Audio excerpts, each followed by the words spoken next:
替他说话第1集。我是一档午夜节目的播音主持人，我主持的节目替他说话总是在0点时候开播。这是一档为各种各样的人解决烦恼的播音节目，诸如这类型的节目相信很多人都听腻了，都是换汤不换药，万变不离其宗。正因如此，我的业绩江河日下，收听率简直是惨不忍睹。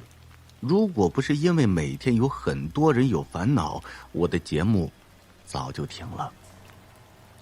我的女友叫吴彤，和我住在一起，她总是给我提供各式各样的点子，让我对节目进行改革。她提出的某些创意还是很不错的，但因为我只想做工作拿工资，就没有在意。可是平凡的日子结束了，因为那件事的出现。几天前我下班回家，发现吴彤不在家，到处找都没有找到，电话也不开机。他失踪的这一天，我接到了一个匿名电话。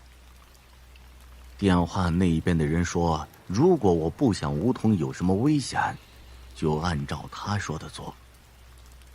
我无法猜测他的目的，但完完全全的照着他说的去做了。他给我吩咐的任务是，把节目播出的时间延后1个小时，然后在节目播出时，热线电话的电话线拔掉，最后将所有音频设备开到最大强度。如果我完成了这些，我的女朋友会平安归来。经过了3天的努力，我终于说通了主任在今晚把我的节目酌情延后1个小时。这次拯救爱人的行动也将正式开始。虽然在节目期间拔掉了热线电话的电话线，可能导致我失去工作，但和我的吴彤相比，工作什么的完全不重要。我的小助理小王和我关系不错，他也答应按照我说的去做。工作室里昏暗无比，我十分的紧张。夜里1点，我说了一段开场白，然后继续按部就班的将节目播送，一切进行得刚刚好。我硬着头皮把话题转入了死胡同。接下来让我们听今晚的听众有什么烦心事，大家一起来为他解忧。话毕，我打了个手势，让小王拔掉了电话线。这一刻，我听到了奇怪的声音在耳机里嘈杂作响，但仅仅几秒，杂音就消失了。播音也陷入了死寂。我开始进行第3步，将所有的音频设备开到最大强度。死寂，我只能用惯用的伎俩继续撑着下面的场面。今天的热线似乎不给力啊，不过没关系，杨子我给大家带来的困扰，我自己的烦心事。就在3天前，我的女友无故失踪了，我回家时发现她已经不见了。正当我如实的讲述着自己的经历，不远处的小王嗷嗷的叫了起来。小王用不可思议的表情瞪着我，感觉就像是在工作时偷懒看到了老板来巡查。我没有理他，而是继续说着。今晚我做到了这3点，我延迟了节目时间，并且拔掉了电话线，而且将所有的音频设备都开到了最大强度。你们觉得我的女友会安全回来吗？或许你们在担心我这个节目主持人做不成了，但没关系，为了她，我尽力了。我发自内心的讲完一切，正在准备扬长而去时，看到了小王的手势，他的意思是为我接进来一位听众。看到小王手势的那一刻，我明白了，据说凌晨1点是地狱开放的时间，而拔掉电话线正是为了让人的电话打不进来，将音频设备开到最大，是为了听到他们的话。我还是犹豫了一下，按下了切八键。这位听众您好，我知道对方不是人。主持人你好，我死了很久了，可是一直无法适应下面的环境，泥土太潮湿了，苦得我喘不过气来，我多想出来透透气呀，呼吸一下空气。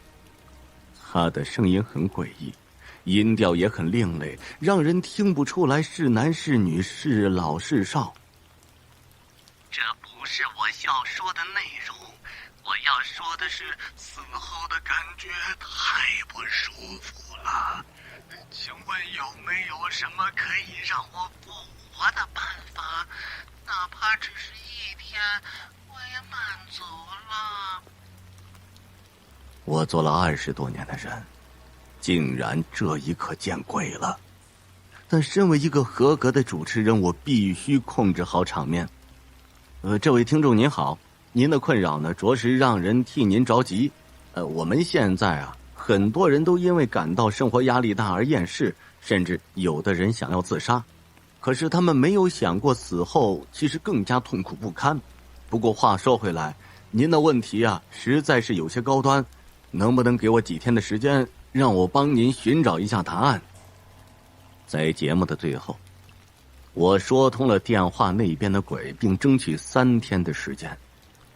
第2天醒来，打开手机找了半天，也没有看到关于梧桐的任何信息，反而有一条小王的祝贺短信：恭喜恭喜，杨子，你真是太有魄力了！昨天咱们这档节目创收听记录了，主任也听了咱们的节目，虽然觉得这个噱头有些过了，但是收听率提高了很多，所以节目的名字改成了替他说话，他是动物的他。总之呢，咱们目前成了主打，还说要加薪呢。看完短信，我不断的眨着眼睛，这种变故对我来说是可有可无的。我的梧桐，他还没有出现。我给那个陌生号打电话，对方告诉我梧桐已经回来了。至于我为什么看不到，那个人只让我自己联系他。然而，梧桐的手机却一直关机，我没有任何途径找到他。当我再次主持替他说话这个节目时，我依然在开头诉说了我的女友还没有回来，然后直接进入新设立的环节——听众原声。很多听众都纷纷表达自己的看法，但众说纷纭之中，有一个人的见解让我浑身战栗。您好，主持人，您在听吗？我要说的话很重要，所以你一定要听好。首先，你曾经自述过你的女友是个很想帮你改善节目的人，这一点咱们不多说。只看昨天的节目产生的效果，节目改版了，达到了前所未有的高度，你更加成功了。现在我们看看这一切最初原因是什么？是你的女友失踪了。现在我提出一个大胆的假设，就是你的女友梧桐失踪这件事儿，是她自己一手策划的，而后的一切都在她的计划之中，包括后来出现的那个鬼。你的女朋友做这一切，只希望让你的事业更加辉煌，而她可能早就是一个死人了。如果她不是早就死了，又怎么能够做到让一个鬼给电台打电话呢？对于这位听众的推理，我不得不承认他说的十分在理。可是一个和我朝夕相处那么久的女人，是不是鬼，我都不知道吗？我只能选个折中的说法，结束最后的谈话，然后将节目转至高潮部分——鬼来电。这次小王拔掉电话线不久，进来一个电话，电话那端是个女鬼。她说：杨子你好，你这个节目实在是太赞了，不但跨越了人鬼两界，还能解决困扰我已久的问题，真的是太好了。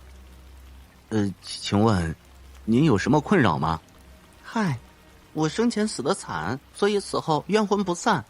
虽然试过害人，但都不够解气。我想通过你们的电台能够完成我们的心愿。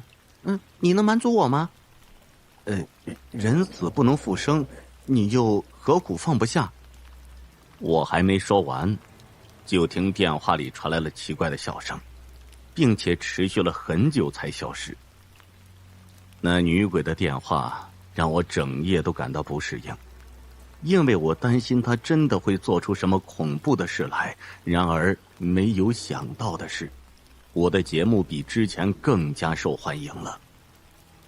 等我再次醒来，我在墙上画出了第6道杠，那标志着梧桐消失的第6天。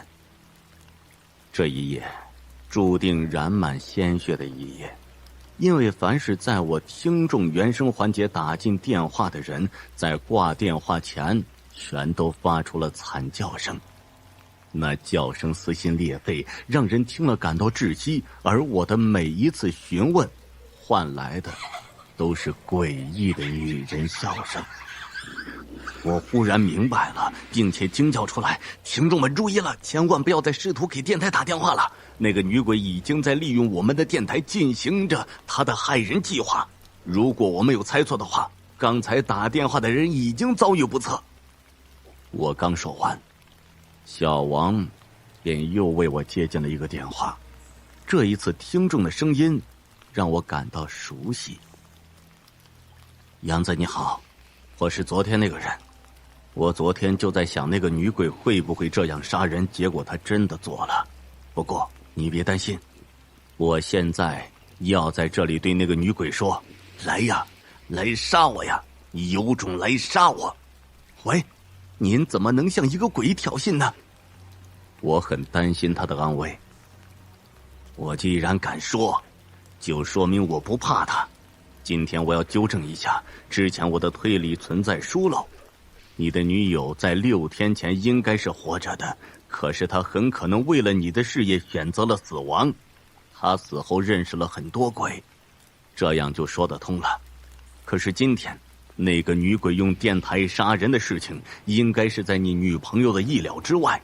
这个节目存不了几天了，如果有受害人亲属举报，可能明天就会被封杀了。这个不知名的听众再一次让我浑身一颤。如果梧桐真的是为我死了，我活着也没有什么意义了。至此，我想到了一个办法，那就是在接下来的环节里，让鬼帮我个忙。没等那头先开口，我先说了：虽然您是鬼，但是您应该也听到了之前的节目了吧？我的女友至今生死未卜，下落不明，还有一位听众推测让我十分在意。我想请您帮我找到她，只要您找到她，无论您提什么样的要求，我都答应。好痴情的男子啊！不过就算是鬼，做这种事情也很难的。电话那头又说：你身上有没有随身携带他的物品呢？有。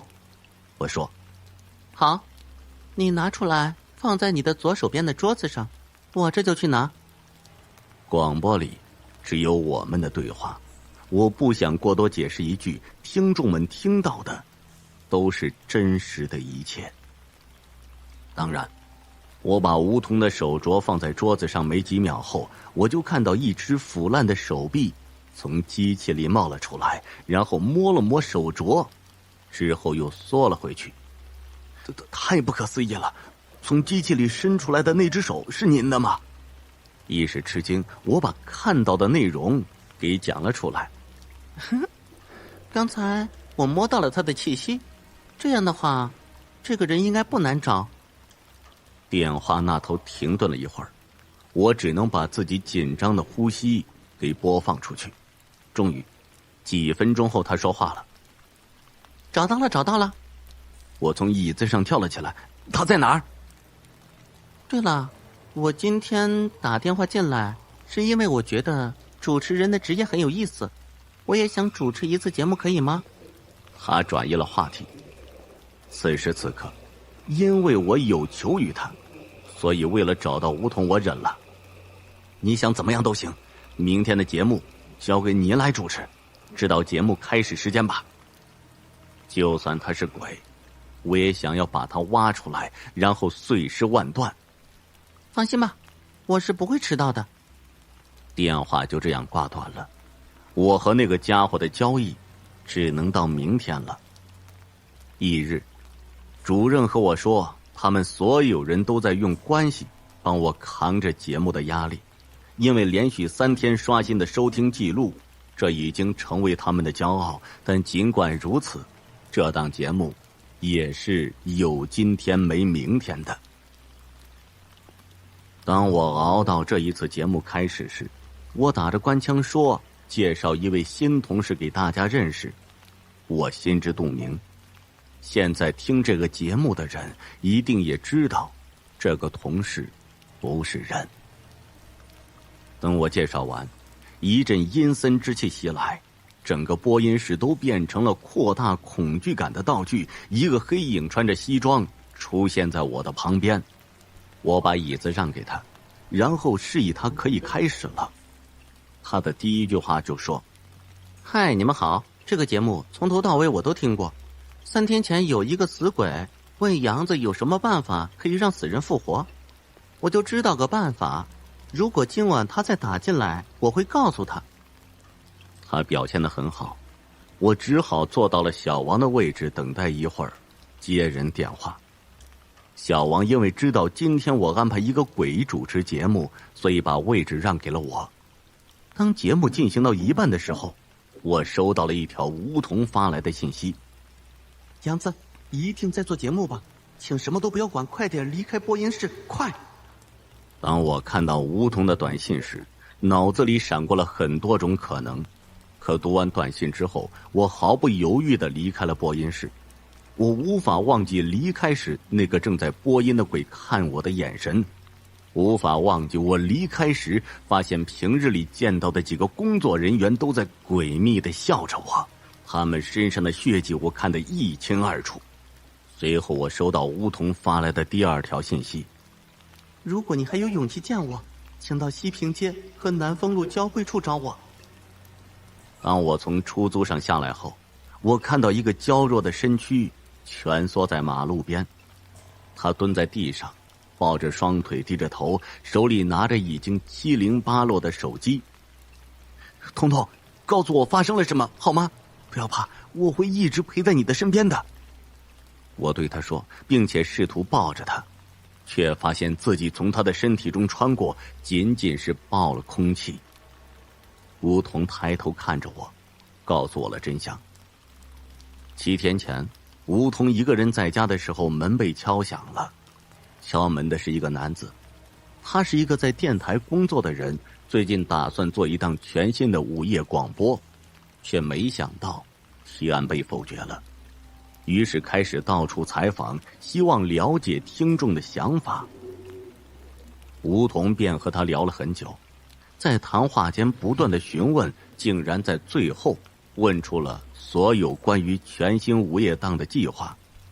彤彤很高兴，因为这一次的事情，他已经决定要帮我进行这个节目的改革试验了。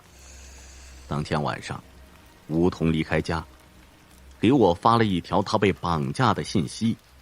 接下来的3天里，梧桐买了很多收音机，然后调成我所在的电台的频率，分放在不同的坟头上。然而，当梧桐听到广播里那位听众给我提供的猜测时，整个人都愣住了，因为那让他想到了一件事，或者说是一个地址。原来梧桐1年前就死了。梧桐也是在电台工作的。那天晚上，电台里发生了一场大火，除了梧桐，所有的工作人员都被烧死在了电台里，其中就包括之前遇到的那个男的。梧桐逃了出来，想打电话报警，却发现手机坏了。他拖着虚弱的身体找到处公共电话，可是时间已经是凌晨2点多了，周围所有的商铺都关了门，街上也没有一个人。当他走到西平街和南丰路交汇处时，由于天太黑，没看清路，被脚下的石头绊倒了，头磕到了路边的玻璃碎片上，当场毙命。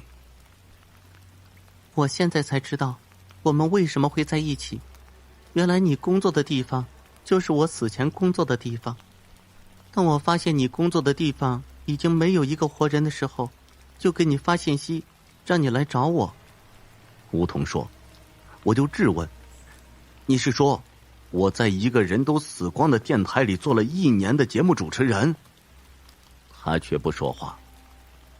最后我只能再次返回电台，可是知道真相的我刚进1楼就看到了脸色青紫的看门大爷冲着我笑。我继续走，看到了身体已经扭曲变形的2个保安在玩扑克。上楼的过程中，我遇到的同事们身上都有烧伤，完完全全一副死人的模样。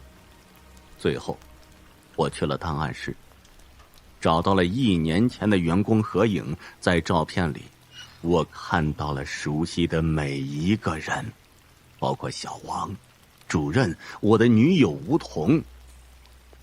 即便是发现了真相，我的脚步并未停止。我知道在我的播音室里，那个鬼正在过着主持人的瘾。我推开播音室的大门问他，您说您知道死人是怎么复活的？啊，你怎么又回来了？因为我想知道怎么让死人复活。那个鬼告诉我，身边的人死了，就会有一个这个人是死人的主观意识，所以即使看到了这个人的灵魂，也是没有办法和他的灵魂有所交集的。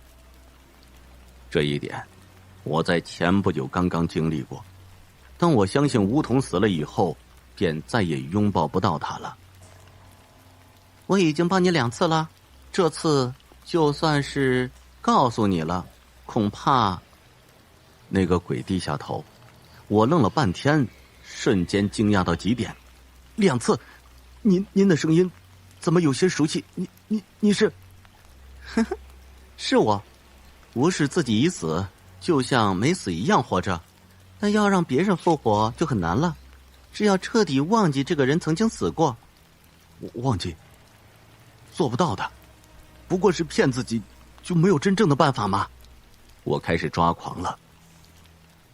既然这样，告诉你最后的办法。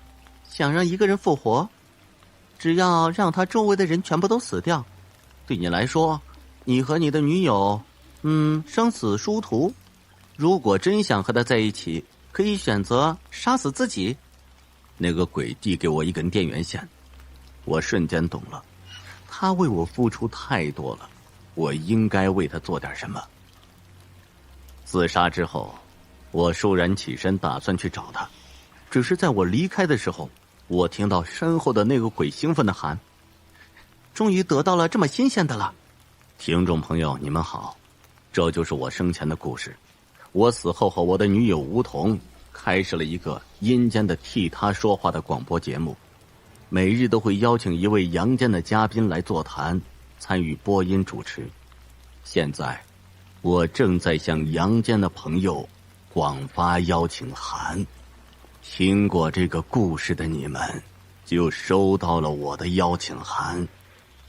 午夜1点，我等您，不见不散。谁的钥匙掉在了外面？小强的对面搬来了一个新的邻居。小强不知道他是什么时候搬来的，应该是在自己上班的时候他才搬来的。他是在某一天晚上听见对面有动静，从猫眼里看见外面有一个女孩在掏出钥匙开门。小强这才知道自己对面来了一个新的邻居，看着女孩的背影，一定是个漂亮的女孩。这让还是单身的小强心里莫名其妙的兴奋起来。他在心里想着和这个女孩来一段凄美绝伦的爱情故事。小强看不见自己的脸上一副花痴的样子，嘴里面的口水快要掉在地上了，他心里还想着那个曼妙的身姿，心里盘算着看怎样才能跟对面的姑娘搭上话。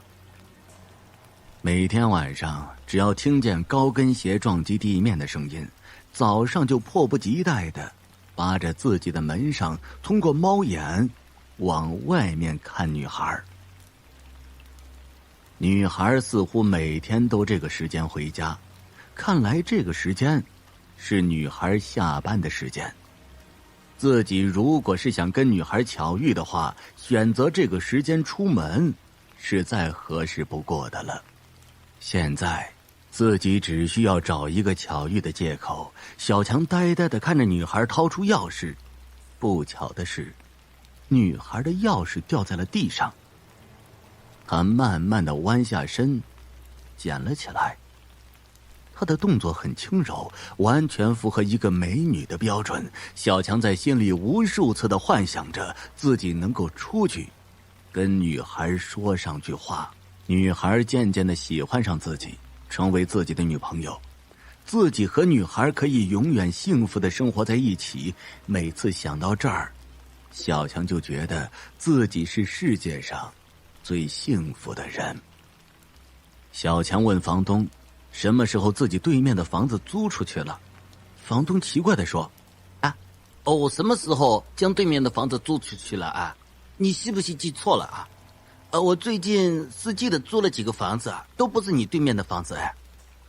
小强在心里面想的，记错的人可能是你吧？自己将对面的房子租出去了都不记得，到时候收房租的时候看你怎么办。本来想跟房东拿对面的女孩的联系方式，但是这个办法明显是不可能的。小强想知道对面的女孩的联系方式，现在只能靠自己了。第一步就是要跟女孩搭讪。小强发现，而且是一个小小的迷惑，因为他每次回家的时候，钥匙都会掉在地上，而女孩每次都是用非常优雅的姿势将钥匙捡起来。这个优雅的姿势也是让小强着迷的原因之一了。今天小强鼓足了勇气，一定要跟女孩打招呼。小强度日如年地等着女孩下班的时间。终于走廊上传来了高跟鞋敲击地面的声音，那熟悉的高跟鞋的声音一定是女孩的没错。高跟鞋的声音越来越近，那女孩已经走了过来。小强趴在门上，透过猫眼看出去，女孩的钥匙砰的一声掉在了地上。他正准备去捡的时候，女孩已经将钥匙捡了起来。女孩将门打开以后就进去了。小强非常的失望，他为自己失去这样的一个机会而感到苦恼。正在他感到绝望的时候，他忽然看见那把钥匙掉在了地上。小强觉得有一些不对劲，自己明明看见女孩将钥匙捡起来，并且打开门走了进去，他没有听见钥匙再次掉地上的声音。那么这串钥匙是怎么掉在地上的呢？小强管不了那么多了，也许是自己一时疏忽，没有听见，也许是女孩进去的时候忘了将钥匙从门上拔出来，钥匙就掉在地上了。他捡起钥匙敲了敲门，门砰的一声打开。小强看见女孩焦急的样子，她好像正在寻找自己的钥匙。小强举起钥匙笑着说：你好，我是你对面的邻居，我看你的钥匙掉地上了，我怕被坏人捡去了，所以捡起来还给你。一个女孩在家非常危险，下次不要再这样粗心大意了。女孩愣了一下，她没想到会有人发现自己的钥匙。更奇怪的是，在自己回到家不久以后，小强就将自己的钥匙送了回来。小强也觉得这件事有一些太过巧合了，他显得有些尴尬。女孩看着小强尴尬的样子，她扑哧一声笑了出来。女孩接过小强手上的钥匙，她笑着说：“谢谢你将钥匙还给我，我以后一定会小心的，不会再如此粗心大意了。”女孩神色有些黯淡。不是每一次都能遇见像你这样好的人。小强见女孩的神色有些不一样，合着这女孩以前吃过这方面的亏。小强说道：“现在知道也还不晚，以后一定要注意，不然就太不安全了。”小强感觉自己像一个暖男一样，在安慰一个受过伤的女孩。小强尴尬地站在门外，女孩似乎也感觉到了自己的无礼。女孩有些尴尬地说：“要不，你进来坐一会儿吧。”小强心里虽然很高兴，但他说道：“这样方便吗？”他还是有一些害羞的。没有关系，我们都是面对面的邻居，我还是相信你的。进来坐一会儿吧，我们可以交一个朋友。小强嘿嘿的笑着进到房间里面。房间里面布置得非常温馨干净，一看这个女孩就是非常热爱生活，很有品味的。女孩给小强倒了一杯茶，小强谢了一声，端起茶喝了起来。小强说：“你是自己一个人住吗？为什么不跟自己家人住在一起呢？难道你也是外地人吗？”女孩笑着点了点头。我是自己一个人住在这里，我的爸妈住在外地，他们很少管我，可能已经忘记我这个女儿了吧。女孩的脸上显出了非常伤心的神色。小强说道：“怎么会呢？哪有不疼爱自己孩子的父母呢？他们一定是很关心你的。”果然，女孩笑了起来。她继续说：“以前可能是这样的，但是现在我已经不在他们身边了。对于他们来说，我已经是一个不存在的人，他们不会再想念我了。”小强觉得这个女孩的话有一些奇怪。小强说道：“对于他们而言，你怎么会是一个已经不存在的人呢？”女孩转过了头，她的脸上已经腐烂了，脸颊上有一道大大的刀疤，看上去非常的恐怖，像是一条丑陋的蜈蚣趴在女孩的脸上，而且女孩的脸上的肉已经开始腐烂。女孩根本不是一个人。小强想起房东跟自己说没有将对面的房子租给别人，他还以为房东记错了，自己看见了不干净的东西。小强的脸上非常难看，他艰难地说：“我没有害过你，为什么要缠着我呢？”女孩轻轻的一笑：“是你自己运气不好，时运低才能看见我。以前我也是因为钥匙掉在外面，有人帮我捡进来，但他是一个坏人，他不仅对我，而且还杀死了我。我就想，在这个城市里面，只要是那些想要通过搭讪对我有非分之想的人，我都不会放过。你是我遇见的第一个好人，我不会伤害你的。你在这里好好的睡觉吧，这个地方的风水不好，明天你就赶快搬走吧。”说完，小强的眼睛就开始打架了，不到一会儿他就完全睡着了。第二天醒过来的时候，他发现自己睡在一间肮脏的房间里，门是开着的，对面就是自己的房间。他想起了昨天女孩的话，于是尽快的找到房子搬走了。好了，你的对面又住了一个女孩吗？她也会每天捡起钥匙吗？神院张大是个神仙主义者，这可能是受到老一辈人的影响，他认为这个世界就是有神的存在，还有神的存在就是拯救被鬼侵扰的百姓，因此任何人都不可以侮辱鬼神，也不能看不起鬼神。因此村里人呢就给他起了个名叫张大神。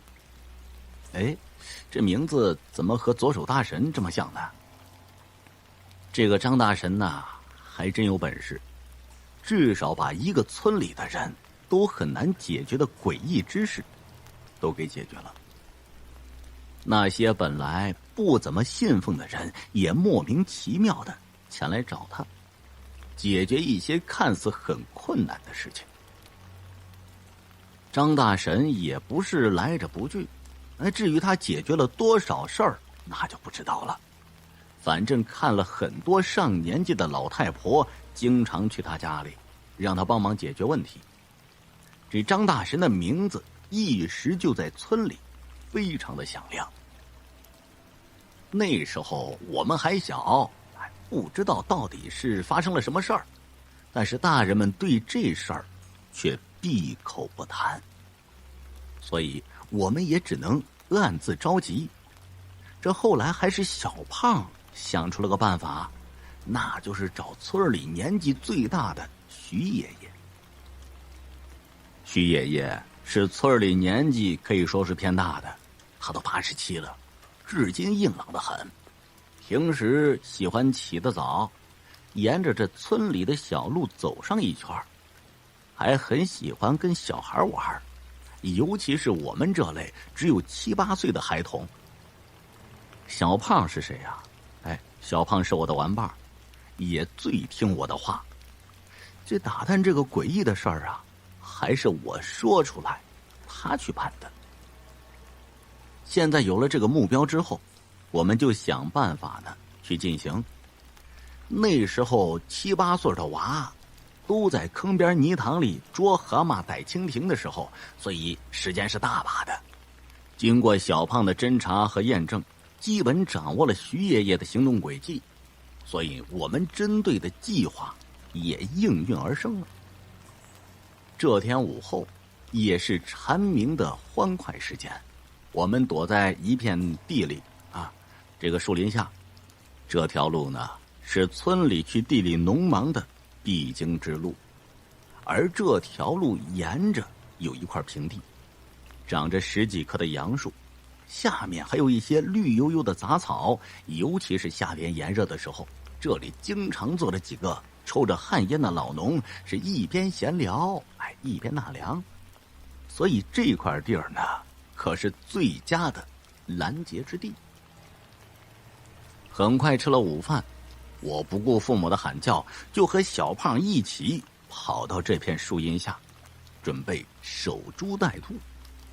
小胖别看胖利索得很，他为了能更好的掌握行踪，爬到了一棵杨树上，躲在树杈上远眺，不时的跟我打着手势。不过那些手势看得我很恼火，都是没有发现目标。难道这徐爷爷今天睡午觉了？想到这儿，我就开始慌了起来了。那真要是这样，那不操蛋了，白忙活一场。就在我快要失去信心，就跟那个被骄阳晒得耷拉着脑袋无精打采的树枝一样的时候，小胖就滑下树来，满脸惊喜地说：“喂，你干嘛呢？快呀，徐爷爷来了，给你打手势，你咋没有反应啊？有吗？”我正疑惑地问道。正在我们说话的时候，徐爷爷就到了。他看到我们俩也感到惊讶，笑着问：“哎呀，你俩娃娃在这干啥了呀？”“割草呢，养的兔子没吃的了。徐爷爷好。”小胖快速的答道。大概是我们礼貌让徐爷爷很高兴。他嗯了一声，便坐在一块石头上，抬头看着翻着热浪的田地。“徐爷爷，你给我们讲个故事吧。”我见急忙说道：“好啊，给你讲个故事，你说你听什么？”徐爷爷很高兴地说：“就咱们村那个诡异的事儿吧，早就听说了，但具体不详就很恼火呀。”小胖嘿嘿说道。徐爷爷看了看我们，就说：“哎呀，这事儿啊，行啊，反正告诉你们也行。不过呀，听完以后，你们得答应徐爷爷一件事儿，怎么样？”这种好事儿怎么可能不答应呢？于是我们赶忙答应下来，便催着徐爷爷赶紧讲，生怕他变卦了。徐爷爷就说：“这事儿啊，一开始就是你张大伯啊，也就是张大神，他说的对。这世间万物，总有个说不清、道不明的东西。你信也成，是不信也罢，反正理解就好了。但是不要去诅咒他。”李嫂家里在建房子的时候，那时候李嫂也是个信神的人，她没少跟着张大神去上香，后来也对这个极为的痴迷。家里人看在上香的份上，也算是做了好事儿，便没有阻止他。再说他上香也算是积阴德，对谁都好。这事儿啊，一旦做下去，就得保持，不能3天打鱼是2天晒网，要不然就别做，害人害己。这话说回来，李嫂家一直供奉的是一尊10克的青面神。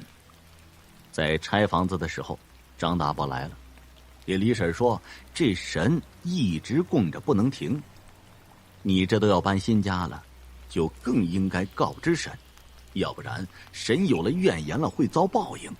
李嫂就问，这神经常供，这盖新房子了有什么说法没？这张大神就说啊，也没有什么说法啊，就是这神护你有段时间了，如今你侨办新居，更应该好好的供奉。在上梁的时候，打地基的时候，放上边上香就成了。张大伯这话都说了，只要按照这个法子去做，就不会有问题的。关键是啊，李嫂没有这么做，才会出事儿。问好了，李嫂感觉也简单，就没放在心上。找了一些人来，推翻了旧房，然后建立了新的地基，按照惯例给神上了香，还很隆重的放了鞭炮。这房子盖的也是顺利。事情就发生在这上梁的时候。房梁弄好了，只等上梁。这个时候李嫂忘了敬神，其他人便提醒李嫂啊，给神上炷香吧，图个平安。这时的李嫂不知怎么了，竟然给忘了，而且要上梁。就在这梁快上去的时候，忽然绳子就断了，一头砸下来。还好下面没有人，可也吓坏了很多人呐。那梁的木头就是有碗口那么粗，怎么也不会把绳子给弄断呢。后来又换了新的绳子，试了几次还是那样。这家伙呀，一下就吓住了众人。李嫂也吓呆了，知道遇上了事儿，赶紧就跑到张大伯家去找他。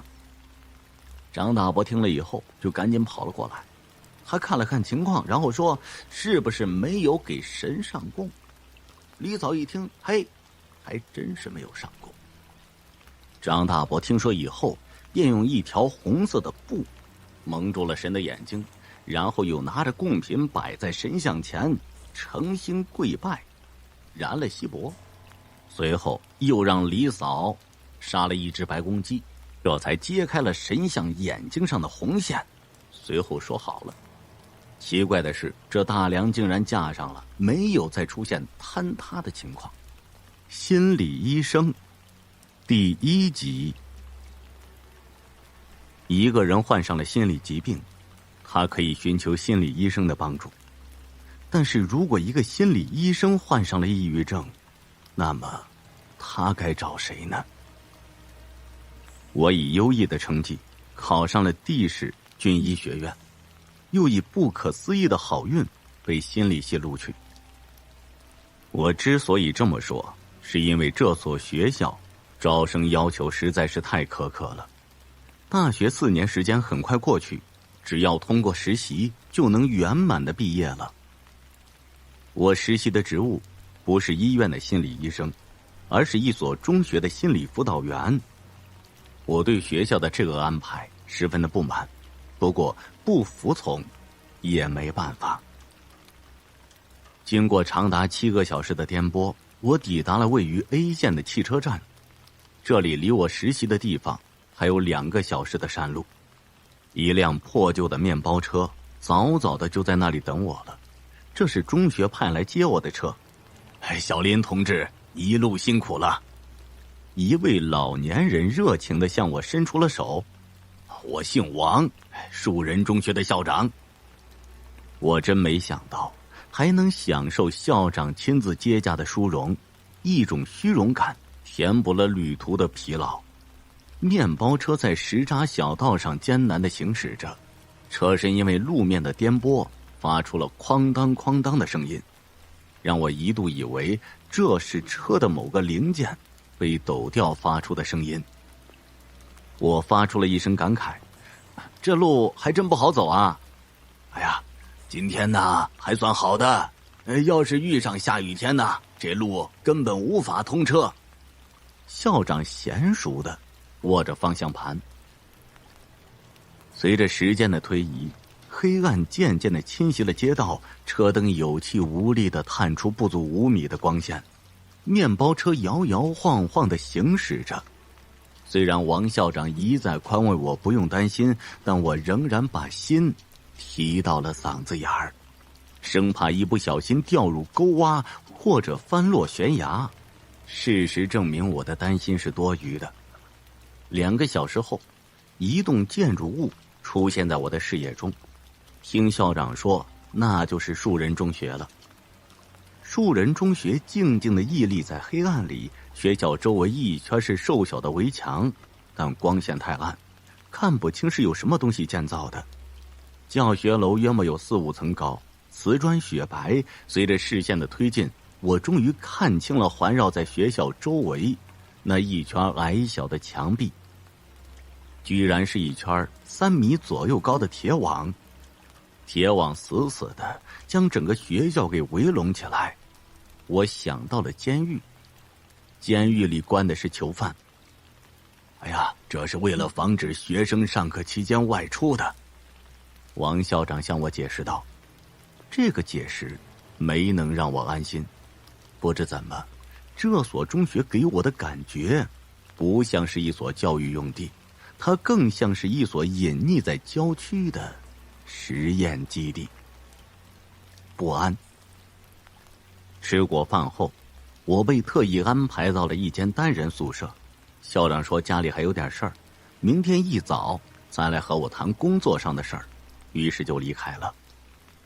我躺在床上辗转反侧，尽管疲劳轮番轰炸，但我丝毫没有睡意，反正也睡不着。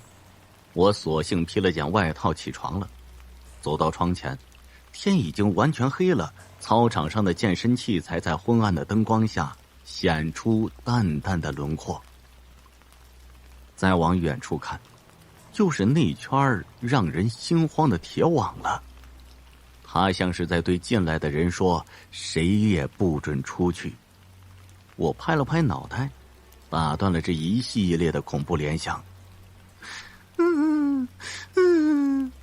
一阵哭声像是从操场那里传来，我穷其眼力也没能在那堆黑暗里搜出发声体。声音还在继续，幽怨而清长，那是青春期女孩特有的腔调。我害怕了，关了窗。我觉得口干舌燥，心乱如麻。吱呀，铁门被推开了，一个老人的身子探进宿舍。这突如其来的一幕吓得我从床上跳起来，随时准备和这个不速之客拼命。显然他也被我这个动作给吓到了，他后退半步，发出了哟呵一声，人吓人，吓死个人。呀，哎呀，你是新来的小林老师吧？对啊，你是？哎呀，我是这栋楼的管理人员，这会儿是查房的时间。老人的脸像是一颗核桃，上面布满了老年斑。哦，刚才真的，进来坐。我十分尴尬。我还要去查看其他的房间，记得睡觉时把门锁好。老人神秘地说。我感觉到话里有话，但是我也没有开口去问。哎呀，这里的学生啊，有点毛病。老人指了指自己的脑袋，临走时，老人挤出了一个微笑，让人看了心里发毛。我细细揣摩着老人抛下的话，这里的学生脑子有毛病。莫非我刚才听到的哭声，就是某个脑子有毛病的学生发出来的吗？我小心翼翼地将头探出了窗外，操场上只有那圈铁网，在夜里冒着寒光。这个学校给我的第一感觉像是某个秘密的实验基地，现在它给我的感觉更像是一间精神病院。在校长的介绍下，我同班上的学生见了面，大家对我的到来充满了好奇，他们不时用黑溜溜的眼珠打探我，这让我感觉自己有些像动物园里的猴子。我的心理咨询室被安排在了2楼，我将带来的心理学书籍整整齐齐地放在书架上，然后捧着一本《基础心理学》，坐在书桌前，一边温习功课，一边等待着前来咨询的孩子。一连3天，我就这样度过。走廊里看热闹的孩子挺多，但是前来咨询的却一个都没有。看来他们对新事物是抱有敬畏态度的。既然他们太被动了，那么我应该主动一点。首先要做的是和他们打好关系。我用积攒下来的钱给他们买零食，和他们一起打篮球，给他们讲我上学的事儿。费了很大一番功夫，我终于打入了他们内部。1周后，陆陆续续有孩子给我讲他们的心事了。正值青春期的他们困惑太多，而这种困惑在家人面前难以启齿，所以他们十分需要一个倾诉的伙伴。我一边聆听他们的心声，一边为他们做疏导工作。随着时间的推移，我发现前来咨询的孩子越来越多了。原来在这里，我一样能收获那份属于成人世界的成就感，甚至更多。时间长了，我发现这里的孩子都有一个共同点，害怕我泄露他们的心事。几乎每一个孩子在倾诉之前都要在这个问题上花费些时间，我完全可以理解。班里有一个吸引我注意的孩子，他叫谢奇，属于差生行列。但是这个孩子同这个行列里的其他孩子又不太一样，他沉默寡言，对人抱有敌意。我偷偷地看过他的履历，父母在外打工，是爷爷把他拉扯大的。孩子在这个年龄阶段没有父母的呵护，人格十分容易走火。这个孩子对我戒备很强，从他躲闪的眼神中，我发现到了这一点。对待谢奇，我采用观望战术，我表面上装作不经意，内心却急切地期望着他来对我说些什么。一天夜里，下了晚自习，我收拾东西准备回宿舍了。就在这个时候，一个孱弱的声音：“林老师。”是谢奇，他站在走廊里，身体在微弱的灯光下显得弱不禁风。快进来！我按耐住情绪，用温和的口吻叫他。我打开了办公桌上的台灯，面对着他，尽量做出一副平易近人的样子。四目相交时，他慌忙躲闪。为了分散他的注意力，我连忙给他端来了一杯热水，让他坐下。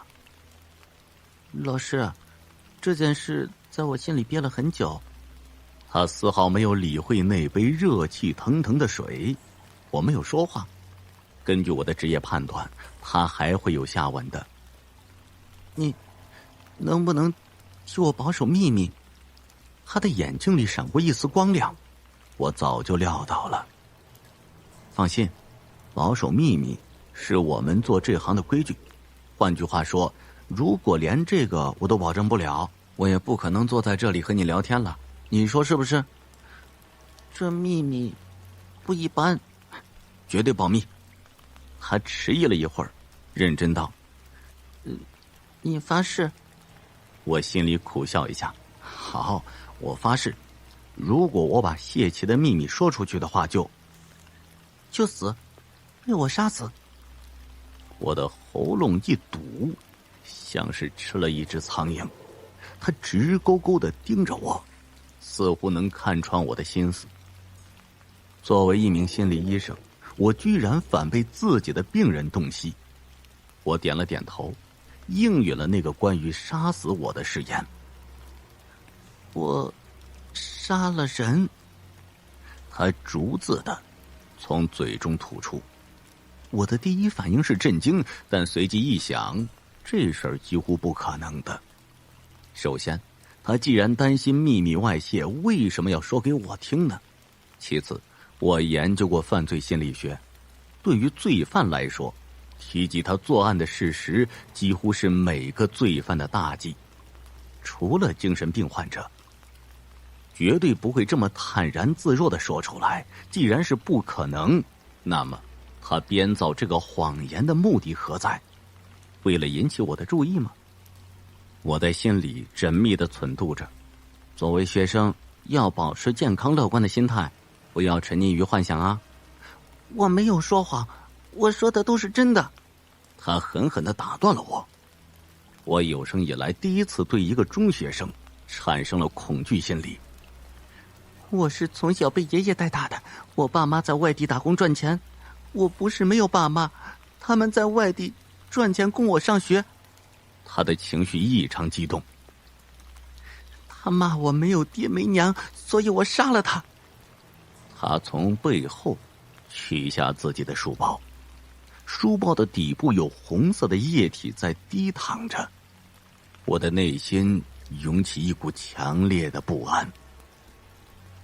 我杀了他，我杀了他，他该死，他该死。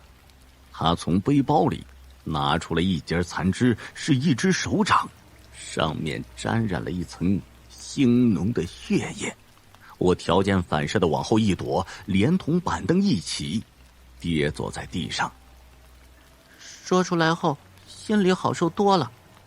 他收起书包准备离去，临走时他转头对我笑：“谢谢你，林老师。”谢奇走后，我飞快地走向了校长办公室。树影在路灯的投射下，像一个个张牙舞爪的怪物。路过操场时，隐约有哭声传来。校长办公室的门紧闭着，校长不在。考虑到这件事情的严重性，我决定立马告诉校长，但校长又不在，一时间我不知道该怎么办。报警？我慌忙拿出手机，该死，没有信号。林老师，你说谎！背后传来一个冰冷的声音。我面前的墙上投下一个人影，影子在灯光的拉扯下变得无比的坚长。我也没有回头的冲向楼梯，背后的脚步声紧跟而来，咕咚咕咚。在这个夜里，这个声音出奇的大。我连滚带爬的闯进宿舍，啪的一声摔上门，铁门站立着，发出了嗡嗡的回鸣。他还在门外，因为地上有黑影遮挡了我的光线。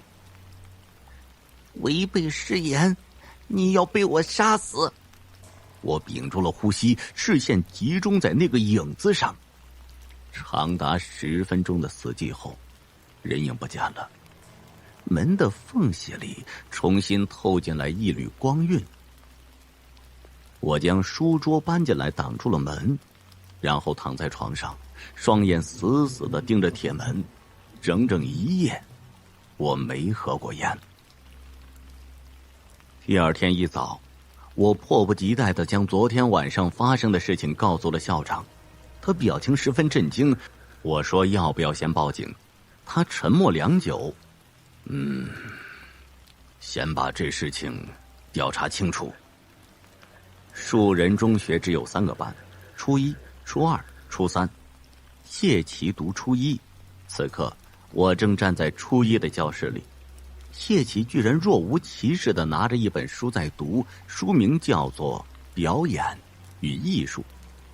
他瞟了我一眼，脸上满是咒怨。校长叫他出来，他信心满满地从我身边走过，书包上的血迹已经干枯了。他居然是骗我的，我居然被一个孩子骗了。我手里握着一个鲜血淋漓的橡胶手掌，这种东西是万圣节用来吓唬人的，做得太逼真了。校长大声训斥着恶作剧的孩子，谢奇低着头，一副悔不当初的样子。这场面让我尴尬的恨不得找个地缝钻下去。我只能表现出大度的一面，原谅了他，并且说服了校长放他一马。但他没有对我表现出一丝感谢，反而像头公牛一样对我瞪着眼。他这么做的目的何在？难道只是单纯的恶作剧？一切都发生了翻天覆地的变化。孩子们对我露出了防备的眼神，在校长面前，他们对我尊敬有加；我独自一个人的时候，他们立马换成了恶毒的眼神。请允许我这么描述孩子，因为他们的眼神实在是太恐怖了。我知道原因，一切都是谢奇造成的。他告诉班上的同学说林老师是个骗子，他保证我们的秘密不外泄。结果被我一吓唬，他就把什么都告诉校长了，大家千万不要相信他。教初1的老师生病了，校长让我代课，我实在找不出理由拒绝，只能硬着头皮去上课了。第1堂课是语文，校长旁听，大家听课很认真，积极回答我提的问题。这一堂课在愉悦的氛围中很快就结束了。校长对我露出了赞赏的表情。第2堂课的时候，他便离开了。校长刚离开，场面便失控了，孩子们聊天打闹，完全忽略了我的存在。我大声制止着捣乱的同学，吼到嗓子都冒烟了，他们仍然自顾自地玩着。就连前排的好孩子也不听我的命令了，而是用鄙夷的眼光看着我。我头晕乏力，口干舌燥，我让学习委员小胖出去帮我打杯热水。教室里是没有饮水机的，只有走廊上有开水机。小胖端回水杯走来，水杯冒着热气腾腾的烟雾，接过水杯后，我透过烟雾看他露出了一丝狡黠的笑。他跳走着下了讲台，突然从他的兜里掉出来一个袋装物，我一下冲过去拾了起来，毒鼠强。我手中的水杯哐的一声掉在地上，他们想杀我。小胖的解释在我耳边犹如云雾缭绕。奶奶家里耗子多，托我今天上学路上买的，你看我兜里还有2包。事后我悄悄把杯子剩下的水送到了化验室，化验结果无毒，我又多心了。我承认，我最近确实有些精神恍惚，我会错把晾衣杆上的衣服看成一个悬挂在上面的人，把河里的水草看成头发，把镜子里的自己当成别人。恐惧穷追猛赶，我拼命的逃跑。正当我离他越来越远，并且自己越觉得安全的时候，我猛地发现他正从反方向向我迎面袭来。这次真的有人想杀我，不是初一班里的孩子，而是食堂的炒菜大娘。昨天我看她在炒菜时往锅里放了一些粉末状的东西，黄色的粉末。其他人都没有，只有我的菜里有。我假装吃掉饭菜，趁人不注意的时候，我悄悄地把它们倒进了垃圾桶。第二天，我叫来了校长，我躲在一旁和校长暗中监视大娘。午饭的时间，孩子们拥挤在食堂，叽叽喳喳吵个不停。他手忙脚乱地给孩子们分完饭菜，然后他刷了锅，重新打开火，这是要为我做饭了。炉火烧得轰隆直响，菜叶在油锅里发出噼啪的声音。他用勺子从调料盒里舀出调料，翻炒一阵后关了火。他并不急着把菜盛出来，而是打开了炉灶下的抽屉。他要拿那个东西了。他拿出一个黄色的袋子，小心翼翼地抖出了一些粉末。我一下冲过去，死死抓着他的手，喊道：“王校长，我抓到他了！”袋子掉落在地上，黄色粉末洒了一地。这个浑身油烟味的女人表情惊愕。校长用食指点了一点黄色粉末，用舌头舔了一下，脸色难看。良久，他说：“是鸡精。”我不信，也用食指沾了一点舔了舔，确实是鸡精。我恼羞成怒，对大娘叫道：“为什么只有我的菜里有？”矮胖的大娘眼神暗淡：“因为这玩意儿太贵了，孩子们吃不上。林老师是城里人，专门从城里来教咱们孩子，我过意不去，又没啥好吃的给你，所以特地为你买了这种调料。”我脑袋里响起了一阵长鸣，嗡嗡作响。学生们停下了手中的动作，全部将视线集中在我的身上。他们眼神由鄙夷变成了憎恨，就连校长的眼神中也流转着一丝戾气。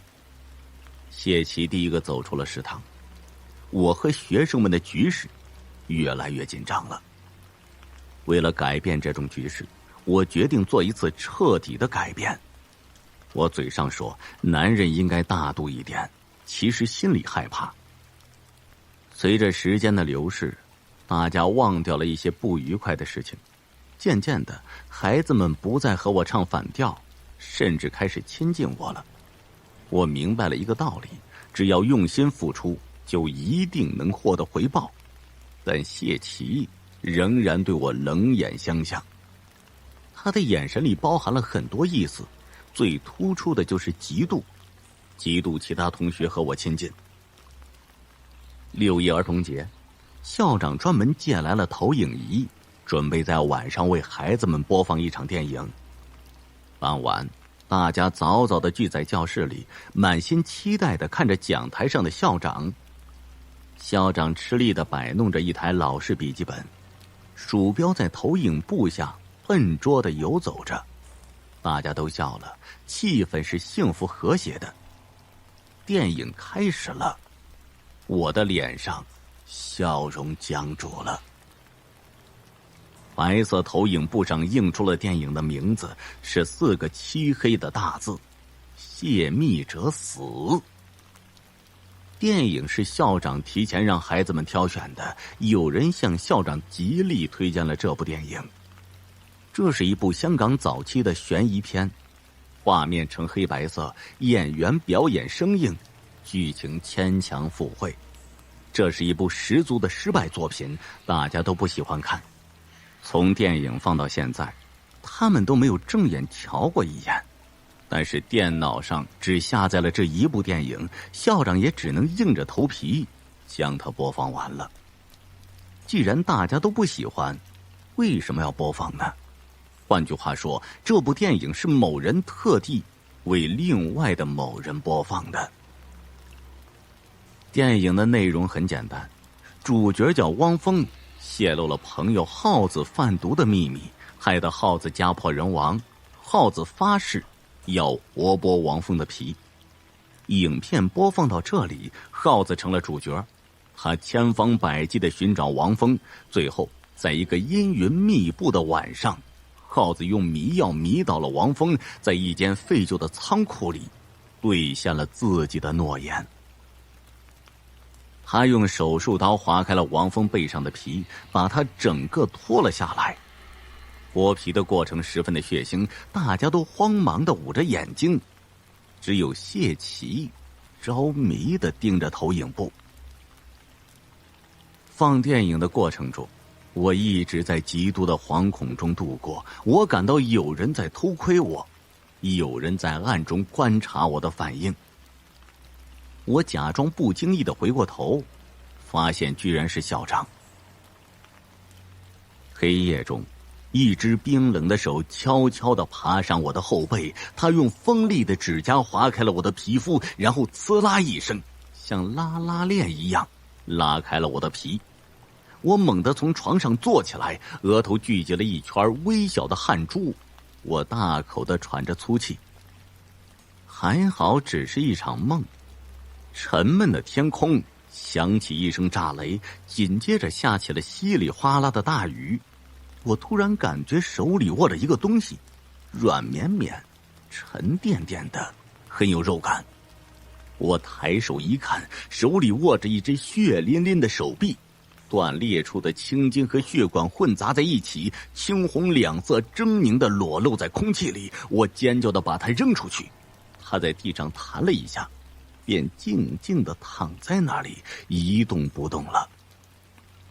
一道闪电划过，如果我面前有一面镜子，里面映出的绝对是一张苍白的脸。狂风把窗帘掀起，我的意识开始清醒。那只断手是上次谢奇用来恶作剧的，作为惩罚，我没收了它。我把它放在抽屉里，准备实习结束后再还给他。他怎么被我握在手里？难道是我梦游吗？从那天起，我再也睡不着了。睡眠不足导致我双眼布满了血丝，为了掩饰自己的内心，我强装出一副从容自在的样子。但我真的开始害怕他们，尤其害怕谢奇。他不经意地看我一眼，都会让我心脏一紧。我始终相信这个孩子不只是说说而已，他的种种行为告诉我，他许下的誓言一定会兑现的。夜里，我独守在床前发愣，窗外的雨一直没有停，仿佛要把大地融化。这时，一阵哭声伴随着淅淅沥沥的雨声钻进我的耳朵，这声音让我抓狂。我在屋里来回踱着步子，内心焦躁不安。不知从哪儿来的勇气，我打着雨伞，拿着手电走向了操场。我要寻找那个发声体，与其躲在未知的恐惧里猜疑，不如豁出去一看究竟。操场上蹲着一个女子，赤脚，背对着我，长长的头发被雨淋湿。我向她走过去，仿佛每一步都踩在自己的心脏上。我绕过他的前方，想看看他的面孔。他扬起了脸，仍然是一头长长的头发。没有人相信我昨夜在操场看到了女鬼。校长明显对我有些不耐烦了。你到底是心理医生，还是精神病患者？我不知道，但我肯定的是，我不能在这里待着了。尽管实习期还没有结束，我收拾衣服准备离开，校门口的铁网拦住了我。我让门卫开门，他说不是周末，除了校长，谁也不能从这里出去。我想翻出去，但又一想，恰好遇到连夜大雨，去城里肯定路被封堵了。很像侦探小说里的情节，我被困在了这里。自从见鬼以后，我特别渴望和人在一起。当我惶恐地到达教室时，却看到了这一幕。教室里，谢奇正对一群孩子发号施令，他们围绕一圈，交头接耳地嘀咕了什么。我躲在走廊，屏心静气地偷听他们谈话。窃窃私语的声音停下了，一下子安静下来。谢奇沉默了一会儿，绝对不能让他活着，把我们的秘密带到外面去。孩子们欢呼雀跃，昏暗的灯光下，他们像是在进行着某个神秘的仪式。我的耳边一直回响着一些声音，有呜呜声，还有时钟般的滴答声。我用木板把宿舍的门窗钉死，企图隔绝那些稀奇古怪的声音，但是我发现我是徒劳的。这些声音从我心底中滋生出来，唯一解脱的办法就是杀死自己。当我准备结束自己的生命时，宿舍大门被撞开了，门外站着一个熟悉的身影，是系主任。他戴着眼镜，目光黯然地看了我一眼，随即把脸转向了旁边的王校长。我这才发现，他们的身后密密麻麻站满了人，有校长、勤管老人、厨房大娘、谢奇和其他初一的学生，他们都对我露出了微笑。王校长摇了摇头，考核没有通过。系主任叹了口气，良久。可惜了这孩子。我仿佛掉入了一大团云雾里，这一切到底是怎么回事儿？这里发生的一切居然是一次考核。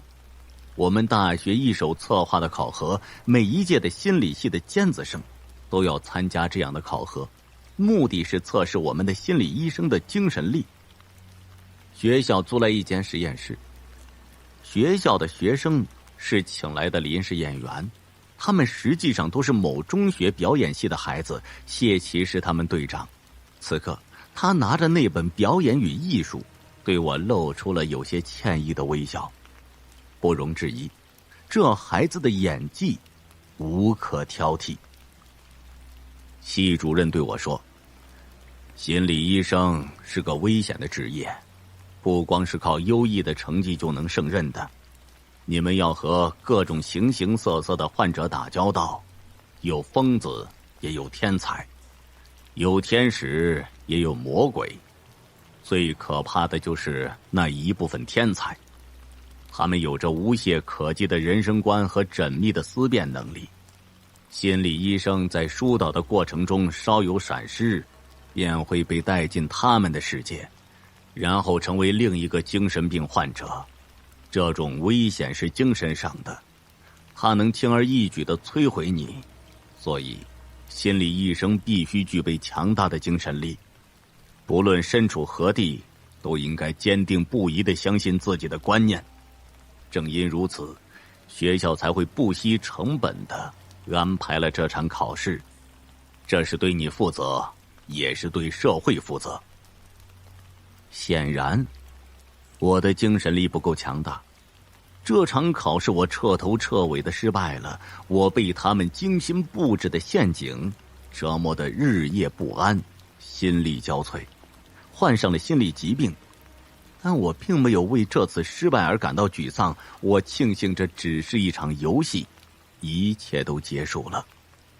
突然我想到了操场上的女鬼，我对学校的这种过火的安排表现出极度的愤怒。但当我向他们问起操场上那个看不到脸的女鬼的时候，他们都露出了惊讶的表情。他们说，这个环节他们并没有安排。真的结束了吗？我隐约又听到了操场传来呜呜的哭声。